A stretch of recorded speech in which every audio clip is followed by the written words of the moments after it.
You want healthy, glowing skin, but with all the products, trends, and conflicting advice, it's hard to know what actually works. I understand. I am Dr. Tina Meder, a former cardiologist and specialist in the skincare development and cosmetic safety expert. I've spent years studying the science of skin. Welcome to Meder Beauty podcast, where we uncover what really matters, break down the science, and give you real expert-backed skincare advice. Whether you're looking to achieve radiant, healthy skin, curious about anti-aging, or want to understand what's really in your product, you are in the right place. Rooted in science and the truth about what your skin actually needs, we'll have in-depth conversations with leading dermatologists, medical experts, and skincare brand founders to bring you the latest innovations, evidence-based insights, and industry secrets that truly make a difference. We are so happy you are here. So let's go. Welcome to the Meder Beauty podcast. And today I have a very special guest and an amazing collaborator of many years, cosmetic chemist and longevity coach, Jean-Daniel Bartl. And for the last 8 years, Jean-Daniel has been behind many of our formulas in Meder skincare. I hope you love our formulas. And Jean-Daniel been bringing together all this rigorous cosmetic science with a deep passion to longevity. So in this conversation, we will talk about Jean-Daniel's life story, why he chose cosmetic chemistry, how he discovered longevity, and what is his own strategy for staying strong, focused, and well over the time. And we will also explore his new education project, which can be very interesting for all our colleagues, beauticians, skin practitioners, dermatologists, aesthetic doctors, and we'll probably chat about some behind-the-scenes stories from our years of working together. So if you're curious about what really happens in the cosmetic lab and curious to know how chemists think about aging, this episode is for you. So thank you so much for your attention. And to begin, maybe could you tell our listeners where you come from and what your childhood was like? Did you wanted to be cosmetic chemist all your life? Yes, that's a good question. Thank you. So, yeah, I grew up in Switzerland, and I remember when I was a child, I was quite curious about everything. I remember I was fascinated by trying to understand how things worked. And I was not only happy understanding how it works, I wanted to know why. When I was a young kid, my father used to read me stories. And I remember he was reading me some big encyclopedia. One of them was called Tout l'univers. In French, it means the whole universe. And I was fascinated by this encyclopedia. You know, back at that time, we had no screens. That may sound strange, but we didn't have AI, we didn't have Google, we didn't have any computer or iPhone. And guess what? I didn't even have a television. So at these big books, I feel like a dinosaur saying that, but we had this huge encyclopedia and he was teaching me things about the universe. And I wanted to know everything about nature, etc. So I think that's how I grew up, being curious about understanding nature. And the second thing I remember is that I had a younger sister. She's 5 years younger than me, and I always wanted to help her. I spent many hours playing with her, and I always wanted her to be happy. And I think that's something I kept on during all my life. I wanted to have happy people around me. Oh, it's so cute. And actually, that's a lot of common between us because in my childhood, we didn't have television as well. Because I remember that only in my grandmother's house, they've had this black and white television. So they've got a lot of encyclopedia. And one of my favorite childhood book was Industrial Chemistry. Yeah, it's still here. Keep it. It was somehow industrial chemistry for fun, if you can imagine it. And so I tried to prepare some washing powder from this chemistry. Probably when you don't have a lot of things to enjoy, you become a little bit over creative. Yeah, exactly. So it worked well for both of us. Yeah. It is really interesting, but what was the first 3 years that's just bring you toward chemistry and cosmetic rather than another branch of science? Because I can imagine biology or physics, it was equally interested. Yeah, that's true. And I was actually interested in chemistry as well as in physics. And in the end, I was fascinated by chemistry because I think it's exactly the intersection between science and creativity. And I think I'm quite creative, and I needed to fuel this creativity. And actually, when I discovered formulation, I found out that exactly what I was looking for, because we are combining hundreds of ingredients. We have a complete list of like thousands of ingredients. We need to choose some of them, and we combine dozens of them together to create a product that doesn't exist. So I think it's fascinating. That was what fascinated me about chemistry, is like being able to create something from something else or from nothing. Still the good old art of transformation, right? Yes, exactly. Like the old alchemists who were trying Yeah. from produce gold. Yeah, it's not so far away from this idea to produce gold. Every time when you work on transformation of something, it Yeah. still gives this excitement. Oh my God, gold is here. And you are working in cosmetic chemistry for many years, right? Yes, More than more than 20. 25 years now. Yeah, that's a whole life. Yeah. Some people, they've been born at this year when you started to work in the lab, and they're already adult. But what do you enjoy on your daily basis in the laboratory? You still enjoy this work, right? What are these exciting moments? Yeah, I still enjoy it because cosmetic science is never still. It's always moving. Every year there are new ingredients, there are new discoveries. Every year we try to study the skin more deeply. We understand now that the skin is not only the skin, it's also the microbiome on the skin. Now we understand things like cell communication. We explore longevity pathways. So I think yeah, it's a science that never stops. It's never still, and it's always evolving. So it's fascinating. It's so great. And I know that a lot of young people, they are excited about the career in the chemistry, in the molecular biology, and altogether in the laboratory of natural science. And sometimes in beauticians, they're asking me how it looks. When cosmetic science works, they just take the glass and glass and they mix things together. And how that, can you describe a little bit the cosmetic chemistry as a profession for someone who never been in the laboratory?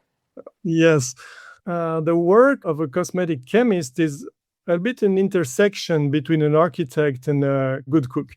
You need the scientific precision to understand the ingredient, to understand the need of the skin.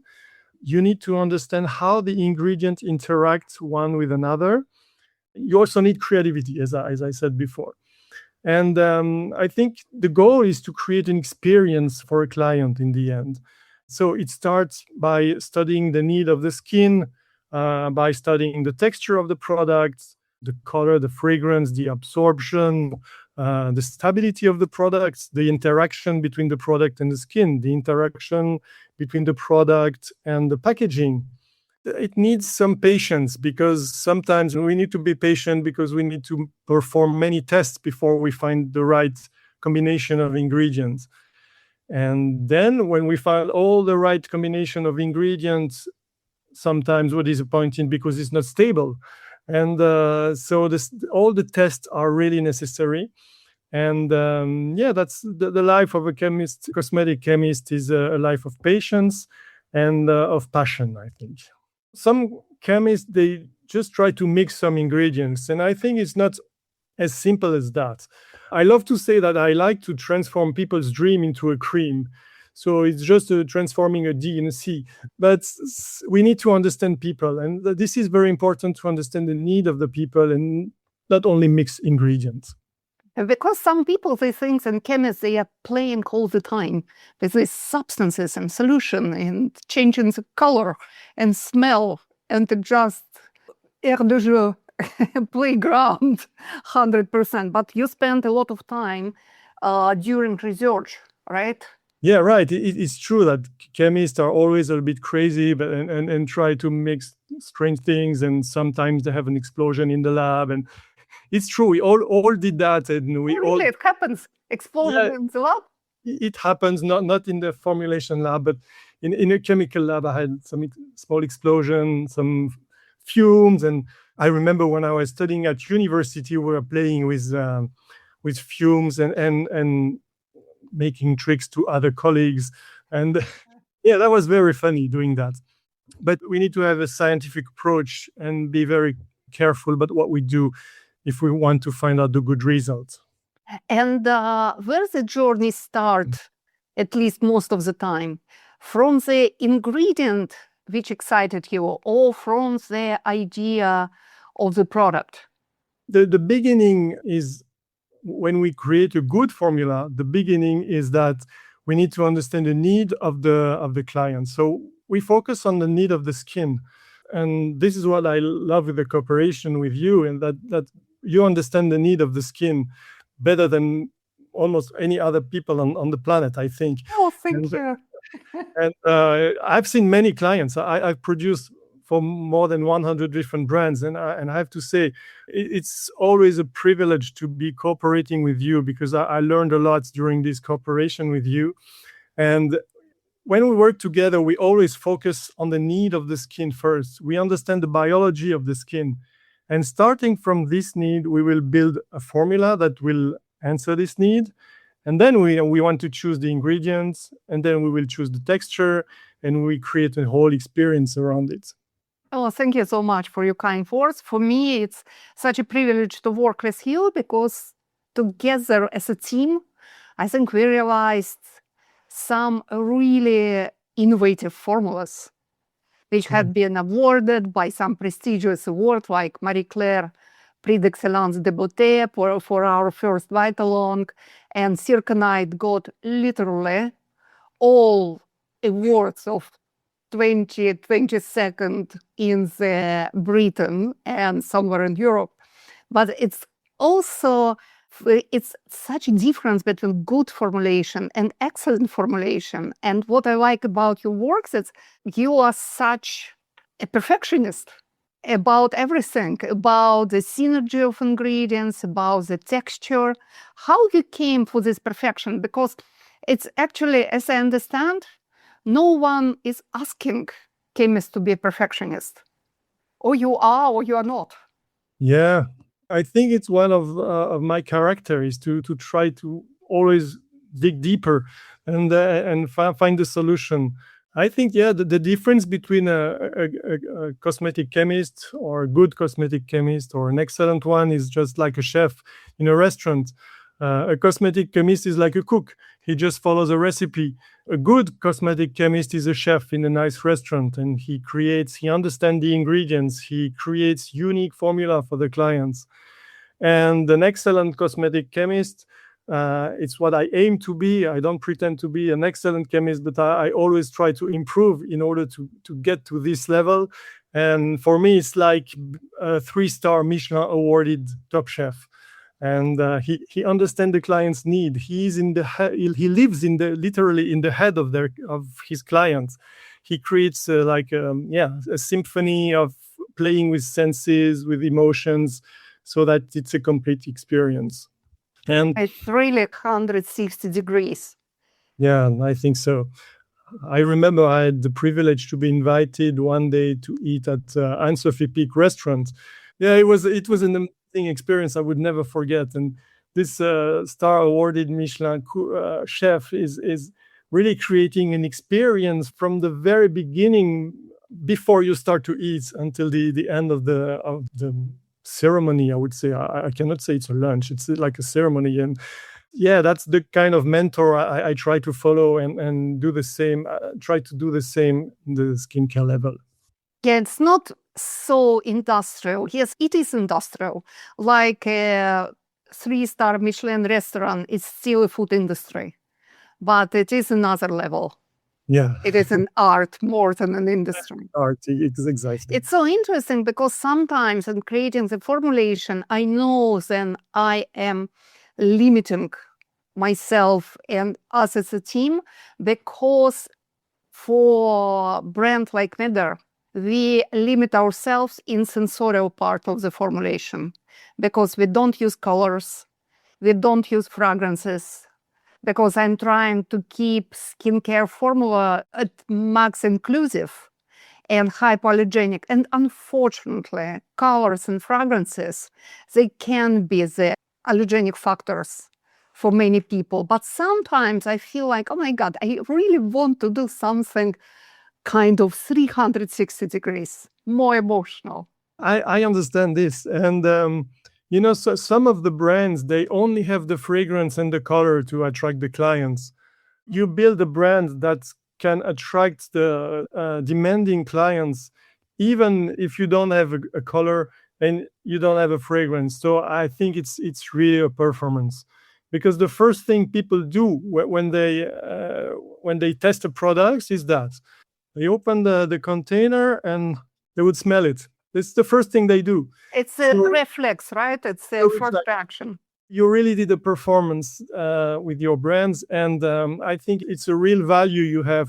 You focus on the need, the biology of the skin, and that's why your products are so efficient. It's so interesting because it should be so different for cosmetic chemists to work on the formula for retail brands, which are super interesting, I'm sure. But professional skincare, it's another niche, another direction.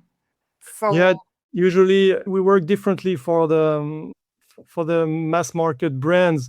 We start from a marketing concept, and we try to find something that fits in this marketing concept, and we work the other way around. And I think it's really more interesting to work with brands for professionals, because we go deeply into the need of the skin and it's more sustainable. it's amazing because it's really rare when we hear people speaking about it, this opposite direction, because really in retail, the 99% of cases they go from marketing to realization of product. And in professional, we go from the biology to the product, and after we are trying to create the marketing all around it. Is sometimes it's difficult because you think like, oh my God, okay, hyaluronic acid, panthenol, what is exciting about it? Because actually I just love so much the hand cream which you created, which we using as salva hand, Yes. daily hand cream. It's so simple, just 4 ingredients, but it works incredibly well, like invisible gloves for the skin. Yeah, I remember when we tried to create these products, the challenge was to create a product with less than 10 ingredients. And actually, we managed to do it with only 4 ingredients. And we had to focus on all ingredient or active ingredient in this formula. Yeah, that was a nice challenge. It's more difficult than to create a formula with 40. Yeah, exactly. And that's what Steve Jobs says. It's sometimes more difficult to create simple things for the client than creating complicated things.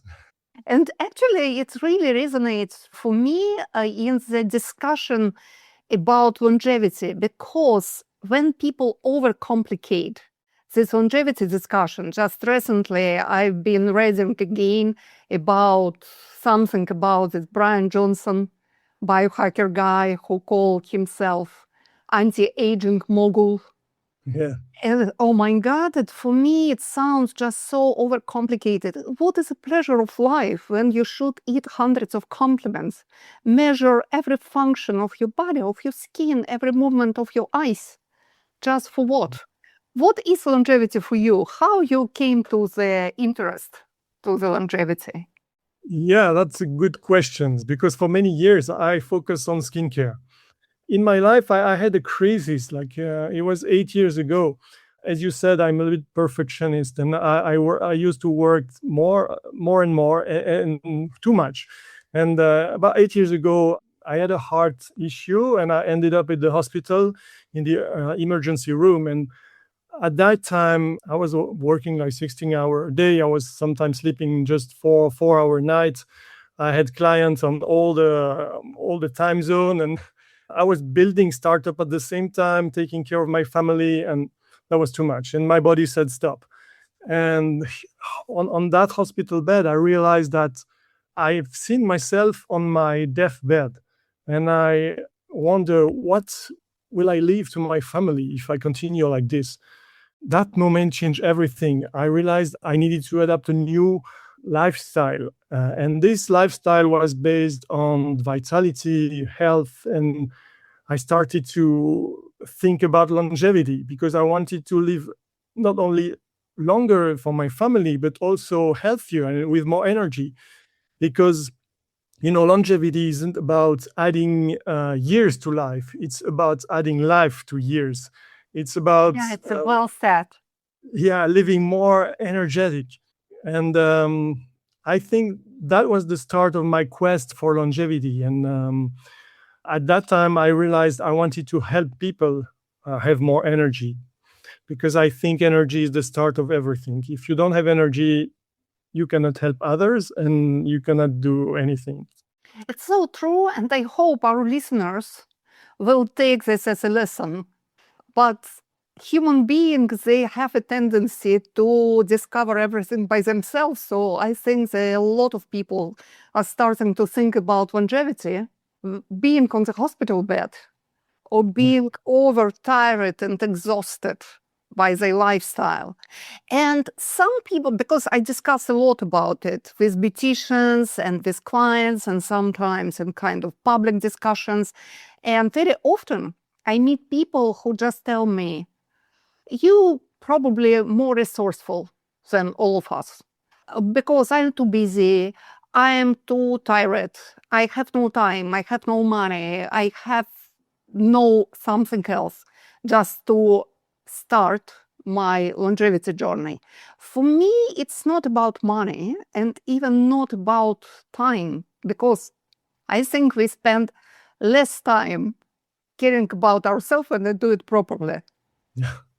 But what was your first step? What you changed first in your life when you started to think about it?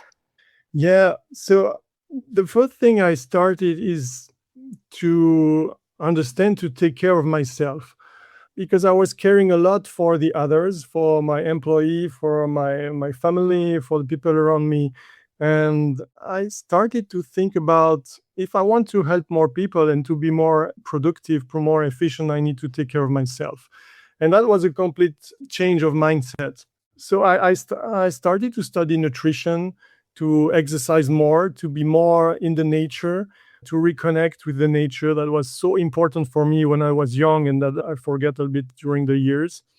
I started to take care of my sleep as well, to manage stress. And later on, I understood how to better manage the emotion that are also very important and to be focused on our purpose in life as well. It's a whole, and it was progressive, and little by little, I learned these different steps that helped me have a more vital life and more energetic life. No one can do it all at the same time. Sometimes people think that if you started tomorrow, you should do everything tomorrow.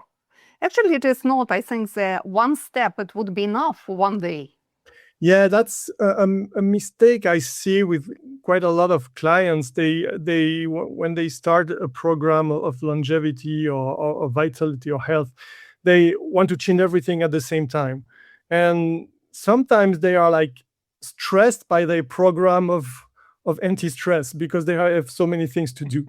So I think we need to keep it simple and start with one thing. You try to improve one thing. And the first thing I tried to improve was nutrition. Then I talked about the different steps, but it took about 8 years until I've performed all these different steps. It's important to focus one step at a time. Probably having this Swiss French heritage helps a lot to play with nutrition, because French cuisine is really world famous for not being only creative and super delicious, but also healthy. Maybe if you can formulate 3 rules about health and nutrition for our listeners who are interested in skin longevity. Obviously, skin longevity doesn't exist without body longevity. But what are the best food nutrition rules for having healthy skin and healthy body? Yes, the first one is to eat unprocessed food. So back to basics. You So need to cook eat. yourself. Yeah, exactly. Unprocessed food. You take veggies from the garden or from the market. Organic food is very important to me. A lot of colors in the ingredients in the fruits or in the veggies. That's maybe the first thing. Then the second advice would be to respect the chronobiology of the body and to eat the right thing at the right time. For example, at the breakfast, it's the time where the stomach is the most able to process fats. So it's very important in the morning to eat good fats. So like eggs or nuts are very important in the breakfast because you will fuel your body with this food. And you know that for in the skin, when we age, we lose the fat in the skin. So that's why the skin gets thinner and we start to have wrinkles. So if we have enough fat in the skin surface, we have less wrinkle as well. But if you eat too much fats in the evening, you will store it, and in the end, it's not what we want to do. So, second advice would be chrononutrition, and the third one would be I don't want to focus on a specific ingredients, but a variety of ingredients. You know, we say for our microbiota, we need to eat about 50 different ingredients in a week. So you need to eat something different every day and being creative also in the food, not only in the creating a product. So the rule is try to surprise your microbiota. Yeah, exactly. Keep it And happy. what is the most underestimated pillar of longevity for you? I think one of the most underestimated is that people, they try to do everything, but they don't understand their real needs. So I think they need to understand where they lack energy because you know if you want sustainable energy, you need to have a balanced energy in all the different aspects of energy in the body. And some people, they are, for example, I worked a lot with therapists. And it's very interesting because therapists or beauticians, they are very often people who love the people around them. They give a lot. And in the end of the day, they don't have enough energy for themselves. So sometimes these therapists are, they understand the emotions, they understand the spirituality, they understand they have a good mental power. But sometimes they forget to take care of their physical energy. They don't exercise enough, for example, and they forget one pillar, and it can destabilize the whole energy. And some others, they are good. They are sport coach, so they practice a lot of exercise. They eat well. They have a good mental, but they don't have any spiritual activity, or they don't know what is their goal in life, and they lose energy because they are moving by the wind and they don't know exactly where they go. So I think the secret is to manage all these different level of energy we have in the body. It's really wise because it's so often this table with 3 legs, which is imbalanced. And amongst beauticians, that's true. That's sometimes I think there are two group of people, spiritual and physical, focused on different needs. But in your program, because you have the special program, longevity program for beautician, you're speaking a lot about sustainable energy. What is this for you? Because we speak about sustainability in the cosmetic ingredients, in the cosmetic care, in the product, but it is something new, sustainability in our life. Yeah, many people think of energy in terms of immediate energy. So in terms of cortisol, if you want to speak about hormones, so they feel they have a lot of energy because they are stressed. And it's true that when you are stressed, you make a peak of cortisol and you have a lot of energy, but it's not sustainable. You can spend a few years like this, being fueled with stress, and that's what I experienced for a few years, but it's not sustainable. And my advice would be that you need to stop that before your body tells you. Sustainable energy would be to take care of your energy, to protect your energy so that you have enough energy for a long time. And that's what longevity is, actually. It's to take care of your energy and to protect it and to nourish it. When you started to think about creating this longevity program, how it happened? The first step was the story I said just before with the hospital. I was on the hospital bed and I realized I wanted to help people. I understood that I'm happy when people around me are happy. So that was the start. I decided that day that my mission for the rest of my life would be to help people being healthier, happier, and live longer. And I'm on a mission for that. I said that I have aged for 50 years and I want to get younger for 50 years. And if I reach 100 years old and I'm still able to help people have more energy, I would say I would have accomplished my mission. Mission completed. Yeah. Yeah, it sounds so great. But tell us more about your longevity program, because I really wanted our colleagues and beauticians, aesthetic doctors, they will introduce it in their life and they'll subscribe for your program because it is amazing and it is really unique. Longevity program created by someone working in the cosmetic chemistry. Yeah, so it starts with an assessment. So you asked me a question before, what is the pillar that is the most underestimated? And my answer was it's different for everybody. So the first thing is to make an assessment to understand where you lose energy. Starting from this assessment, we will work on the different level of energy we have in the body. So the first level we work on is physical energy.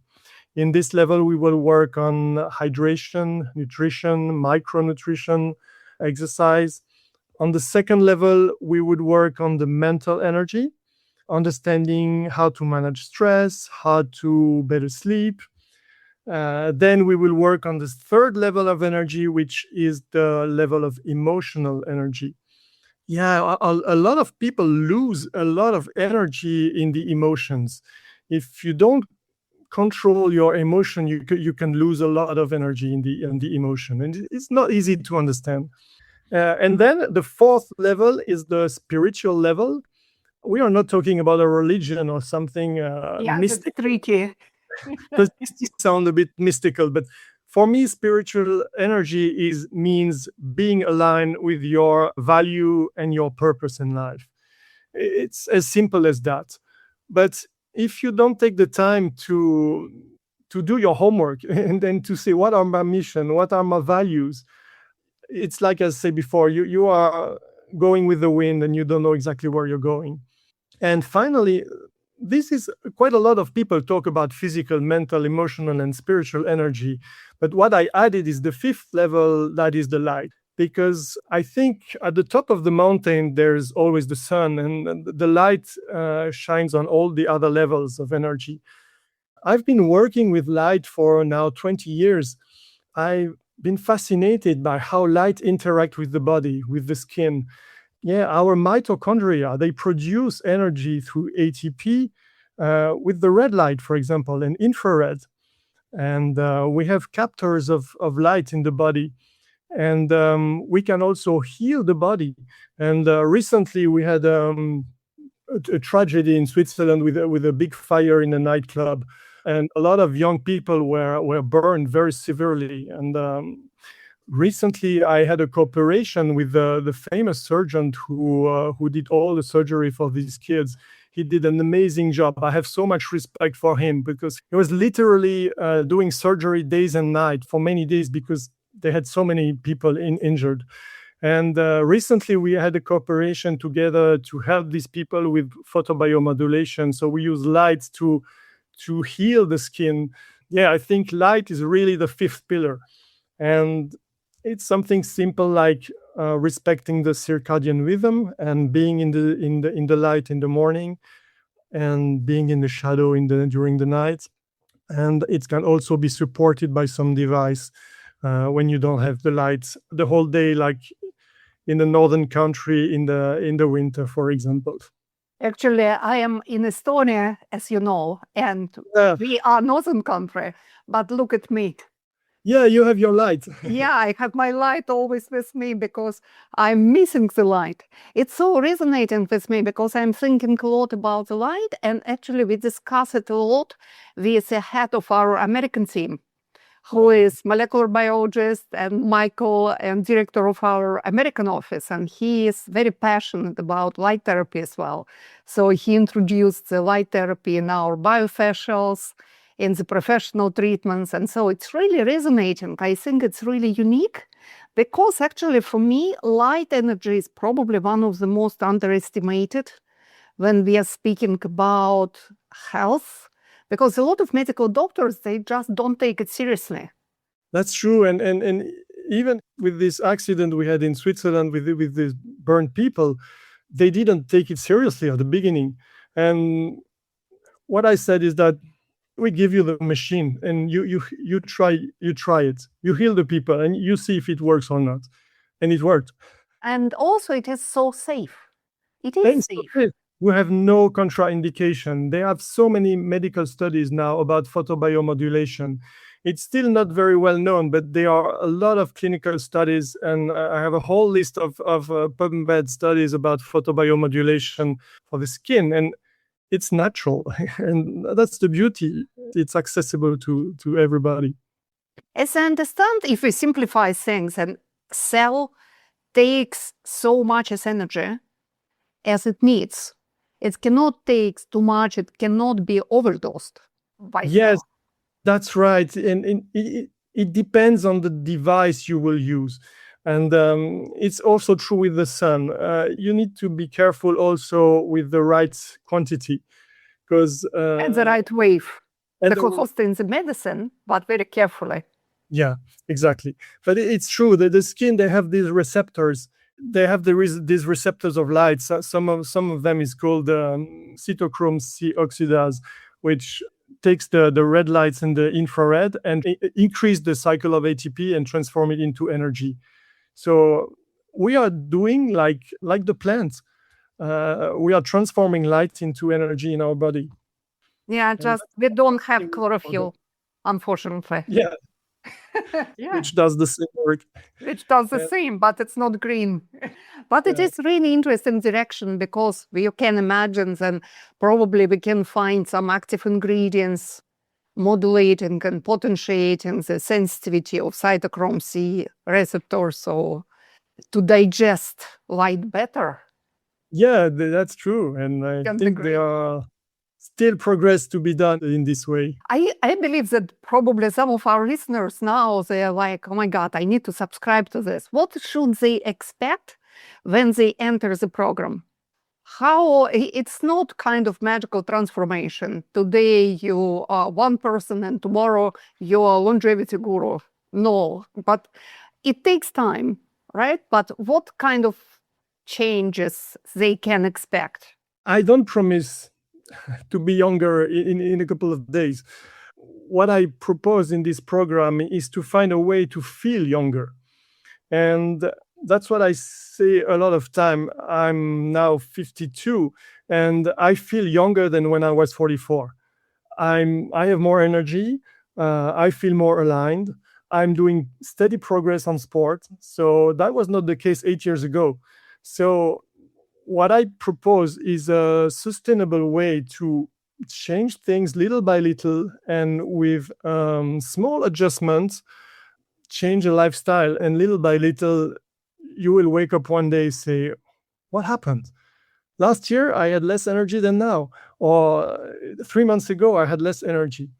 What I promise in this program is that if you follow the advice, if you do the exercise that are proposed, you will feel more energetic, more vital in the end of the program. I'm so sure about that. If people are not happy with the results, I refund the money. No question. Brave. I decided to do it because I want people to succeed with this program and I want 100% happy clients. That's so great. So if it is not the motivation, I don't know what should be. And what is the place of topical skincare, in your opinion, in the longevity program? Yeah, I think topical skincare is very important also in longevity because I think the skin is one of the most honest organ we have in the body. The skin tells you everything about what happens inside. And I've always been impressed by the beautician and by the ethic practitioners because they know a lot about their clients. Sometimes they are the best psychologists, the best therapists, and because they look at the skin, they look at the body, and they know what happens inside. And also, the skin makes the interaction between the external world and the internal world. So, when you put a cream on the skin, you will definitely have penetration of the product in your body. So, you will have two reactions. You will improve the cells of your body. You can improve the energy on your skin. So, if your energy in the skin is improved, you will spare energy to do something else in the body. So it's a whole. We are not the skin in one side and the body in the other side. It's a whole. And the surface is the biggest organ and the most honest organ in the body. Yeah, skin doesn't lie. That's true. Yeah. I remember when I practiced and some clients, they told me, oh my God, you are such a mind reader, how you do it. But a lot of skin practitioners, they can be seen as mind readers because when you touch people, when you pay attention to the skin, you read minds because Yeah. nervous systems, they are so closely related. So every time when you apply some skincare, you send the message to your brain, to your mind, to your nervous system. And Yeah, and we have more neurons in the skin than in the brain. So the skin communicates with the brain, and we know that. yeah, So it's true. Taking care of your skin send a message to the whole body. it's actually this trend of the latest years, which called neurocosmetics. And I was really excited when I've been listening to Professor Misery in the first time, who's been speaking about embryo closeness of the skin and the nervous system. And I think, oh my God, it is true. That's both of them, they are from ectoderm, so embryologically, it is the same organ.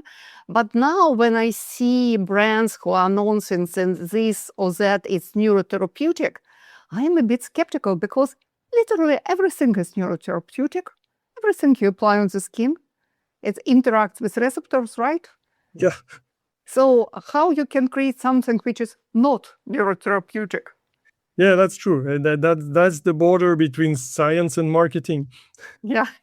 But neurotherapy is its nice word. Actually, there are a lot of interesting ingredients. And speaking about skincare and longevity, just, by curiosity, what if we pick, I don't know, 3 or 5 longevity ingredients? What would be your choice? Yeah, this is a good question. I think about it a bit, but I think the first one would not target the skin directly, but the microbiome. Because I think microbiome is so important, and you have been an ambassador of microbiome for many years. And so I think, yeah, probiotic would be maybe one of my first choice to work on the skin. And I love one of the ingredients we use together in one of your products, like the circanite or the Vita Long, which is a probiotic taken from the Indian Ocean. Oh, I love it. It's really an impressive ingredient that's also work on mitochondria, on the production of energy in the skin. This may be my first choice.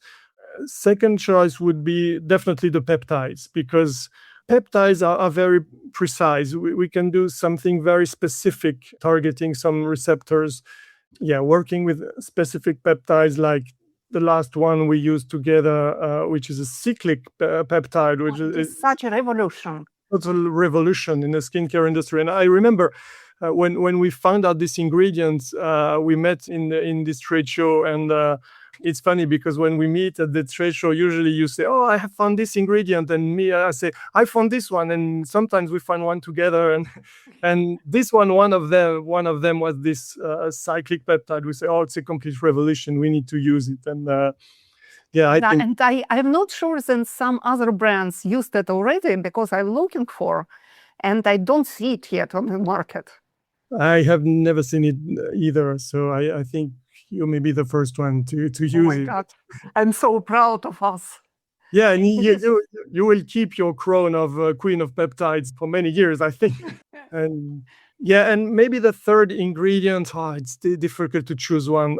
I was hesitating between the stem cells and NAD ingredients. But yeah, I think stem cells are really interesting because they can transform in any cells. And in the plants, we found stem cells that can have the same effect on the skin. And if you combine stem cell together with polyphenols, you have an amazing result. Yeah, that's some of the ingredients I would use for longevity. Oh, I agree. Stem cells are so full of life and biological energy. Yeah. And actually, I suppose then we don't probably understand everything about stem cells because they're full of surprises. They have cytokines and some biologically active amino acid sequences. And if they are not clearly peptides, but it's something like it, like microproteins. Yeah, we still have a lot to learn about the stem cells and how they act in the skin. Yeah, and why they interact with the skin in this way? Because for me, it always looks like a magic because it's a plant word. And how our human skin understands so good the plant's language. Yeah, that's a mystery. Yeah. And I think because we are part of the same universe, and when there are some energetic connections also, because the plants, they vibrate at some specific frequencies also, and we also have cells in the body that vibrates at some frequencies, and frequencies are energies. And Einstein said we need to think in the world about frequencies, and in terms of frequencies and energies. And I think maybe the answer of this this communication between vegetal and animal can lie in this principle of energy and vibration. It probably sounds a little bit like, different from the people expect in the conversation about cosmetic chemistry and skincare, but I absolutely believe in this shared consciousness of everything in the world, and all these postulates of string theory. Like there are kind of different frequency of vibration, which creates this music. And so plants are producing music, which is translated to us accepting this music or producing music. Yeah, exactly. And I think many scientists don't already understand that because they forgot some old principle. And I understood that when I studied quantum chemistry. That was my Quantum chemistry, it's the most interesting part of the chemistry, I'm sure. Yeah, definitely. And my two favorite topics were organic chemistry and quantum chemistry. This is why at that moment I studied quantum chemistry. I understood that the world is made of frequencies. It's not something mysterious. It's not something special between the plants and having energy. It's measured. It's measured by science. And quantum chemistry is looking at this law that governs the infinitely small. And I think it's really amazing work to understand this interaction between the different rain, vegetal, minerals, human, animals.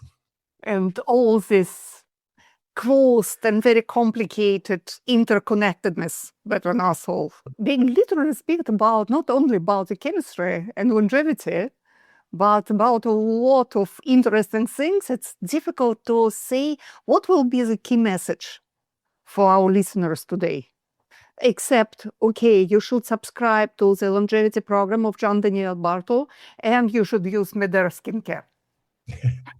Yeah, that's too good advice. But yeah, if people need to remember one thing, I think we've searched for the fountain of youth for many years, and I think this maybe doesn't exist, but I do believe something more powerful exists, and it's the fountain of energy. And everything in our body function with energy, from our brain to our skin, from our immune system to our muscles to our organs. Everything works with energy. So the more we learn to protect and nourish this energy, the happier, the healthier, and the longer we will live. And I think beauty is simply something is a quotation from one of my mentor who said that 20 years ago. His name is John Canas, and he teach me a lot about not only about business, but also about skincare and therapies. And he says, beauty is health made visible. And I think I would add beauty is health and vitality made visible. And I think people should remember that beauty is just a reflection of you taking care of your health. Oh, it's so beautiful. Thank you so much. And I hope all our listeners, they will really keep it in mind and will ask themselves the question about everything, and including skincare intervention or aesthetic procedures before starting it. Will it replenish my energy? Will it help my health? Or maybe not? And if the answer is negative, maybe you should not do it. You should start with a good product. Yeah, you should start with a good product and good energy and keeping longevity and energy in the mind. Thank you so much. It was such a great conversation, really grateful. And finally, we registered this episode. And I suppose that it is not the last one. We have a lot of things to discuss in the future. Yeah, thank you so much, Tina. It was such a privilege to be with you today. It's such a joy to be communicating with you every time. Definitely, I hope it's not the last one. And we can continue to do that. And I would be happy to help also your clients if I can. So thank you. And I wish you a beautiful day, and may the energy be with you. Oh, thank you. May the energy be with you too. Thank you for joining us today on the Matter Beauty podcast. If you found this helpful, be sure to subscribe so you never miss an expert skincare tip. Have a question or topic you'd like for me to cover? Send me a message at podcast@matterbeauty.com and let's keep the conversation going. Also, you can visit matterbeauty.com and discover Matter Skincare, which I created. And if you enjoyed the show, I'd love if you left a review. It helps others find the podcast and keeps us growing. Until next time, stay healthy, stay glowing, and take care of your skin.